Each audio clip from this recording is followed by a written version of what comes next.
সাধারণ লোকের একটা মারাত্মক অপরাধ, যেটা দিন দিন অনেকটা বৃদ্ধি পাইতেছে।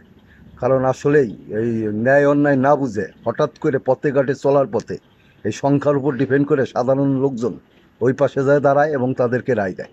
কিন্তু আসলে নিজের গা সেভ করার জন্য যে ন্যায় করলো অথচ তার পক্ষ ভুলে যে সংখ্যায় বেশি তার পাশে দাঁড়াইলো, এতে এই জুলুমকারীরা আস্তে আস্তে এই উজ্জীবিত হইতে সুযোগ করে এবং এই তাদেরকে প্রশ্রয় পেয়ে আরও আকাশচুম্বী অপরাধের সুযোগ পায়।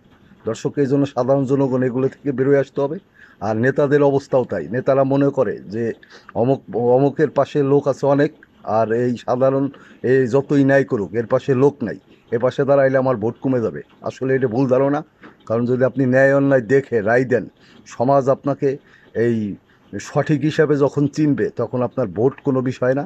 আপনাকে নেতা হইতে না চাইলেও জনগণ আপনার নেতা হিসেবে আখ্যায়িত করবে। দর্শক, আপনারা কি মনে করেন? যদি একমত হন, লাইক কমেন্ট শেয়ার করে জানাবেন। বলছি আমি কাজী মুরাদ, কানাইপুর, ফরিদপুর। ধন্যবাদ সবাইকে।